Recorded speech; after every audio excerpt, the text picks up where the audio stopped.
Three things I want to do. I want to get it up on jack stands, I want to drain the fuel tank, and I want to take the main pump and fuel filter out from underneath the car.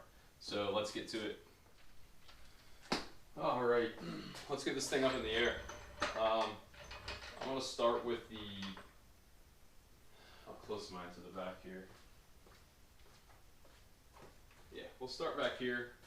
We're going to get this up in the air. I'll put the big jack stands back here because that's the end of the car I need to get under, so I'll get it up a little higher. So we'll start back here.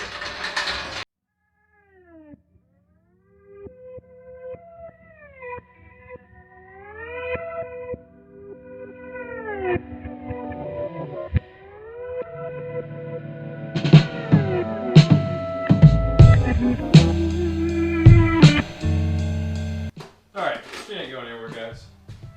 I got multiple wheel chucks. One on this tire, I got two over here. It ain't going anywhere. I got a jack and two jack stands. That's exactly where I need it.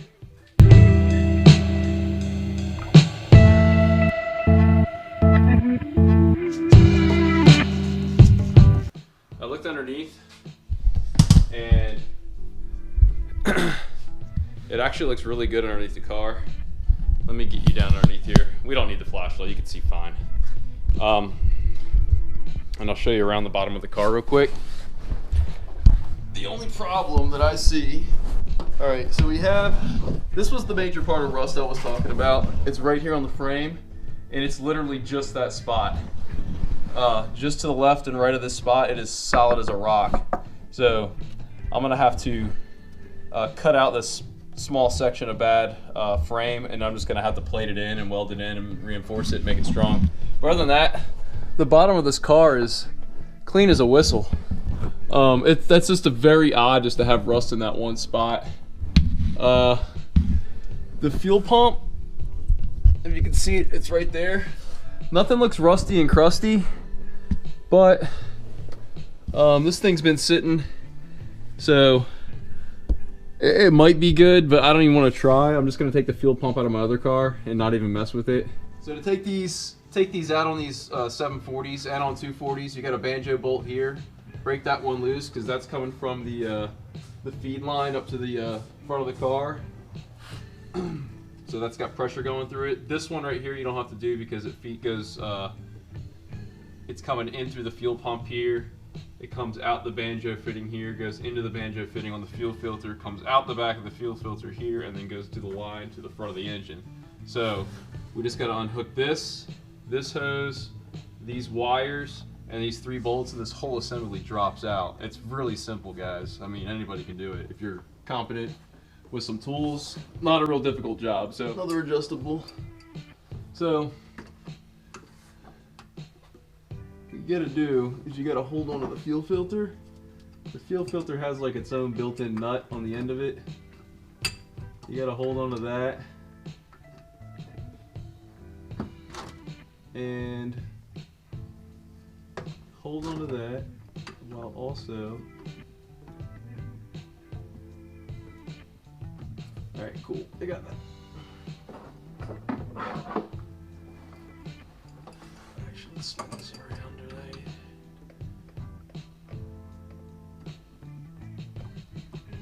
That, cool.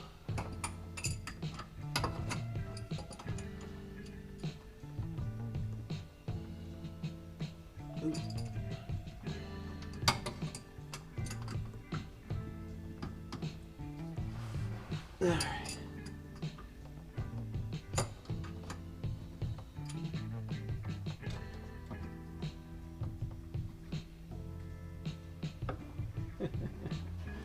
All right, guys.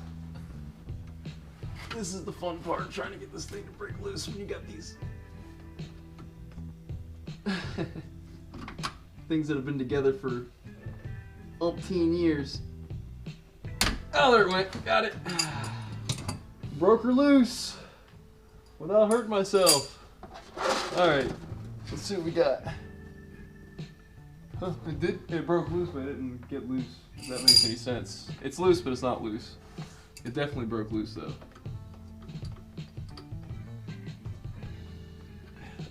It's going. So it looks like I'm gonna have to, oh my gosh, yeah, this is pretty gross.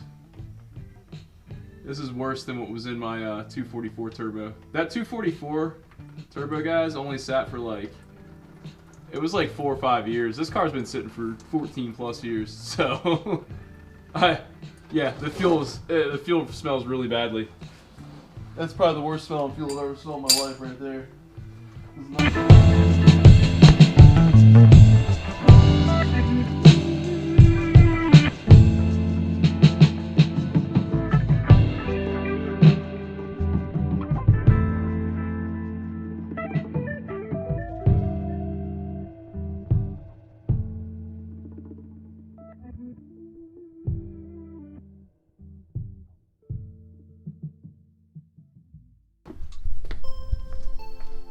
So we got to get underneath here, guys. The fuel tank's right here. This is the fuel tank. The fuel sending unit and everything is up in there. I don't know if you can see.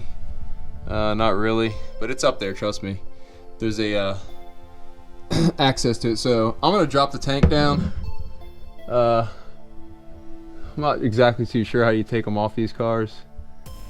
So, oh man. Never done it on one of these. So let me get you set up so you can see what's going on, and I'm gonna get to work on it.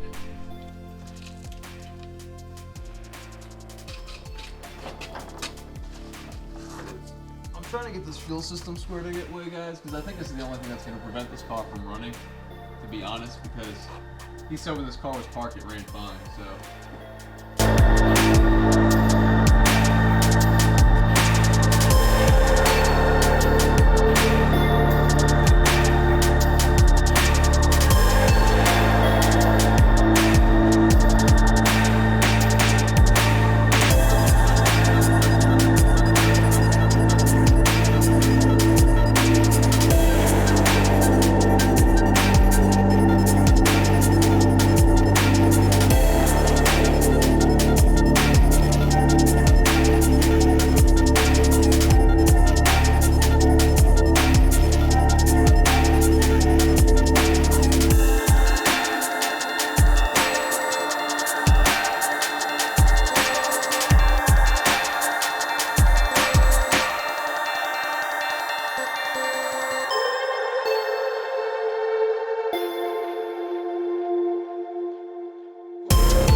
Alright, we're going to drop this gas tank out.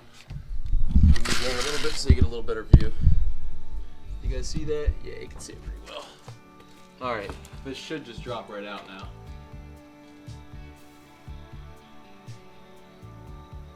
It's going to hit there and it should drop in the front. And I should be able to slide it right out. It's going. Oh, there she goes. She's coming down. Say you drop a gas tank, guys, on the ground with a jack.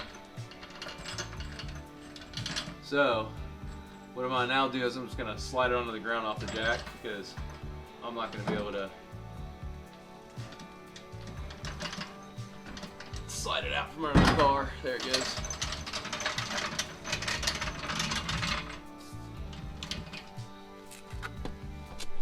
All right. So, if you guys look at this, you're gonna take a look. If you look down in there, everything's no good. I'm not even gonna mess with this tank. I'm gonna keep the tank because it'll be a good spare tank. There's nothing wrong with the tank. It just needs to be cleaned out, but I don't feel like messing with that right now. So what I'm gonna do is this will be it for the video, for this video. Next video, let me get my light. The next video, guys, we're gonna be working on that over there, if you can see it. We're gonna work on the 740 turbo sedan that I wrecked. We'll take the fuel tank and the whole fuel system out of that car, because I had replaced the main fuel pump and fuel filter in that car, and the fuel sending unit and everything in that car still worked. I didn't have any issues with it, so that's what we'll do. As you can see, I had to cut a lot of hoses. I just cut the wires for the fuel sending unit because I doubt it worked anyway, so we did that. I'm gonna slide this out, and that's gonna be the end of this video, okay? But, oh man. So I guess thanks for watching part 1 on the fuel system on the 745 turbo. We'll be back shortly in a few days with part 2 on the fuel system on this car. So thanks for watching, and we will see you next time.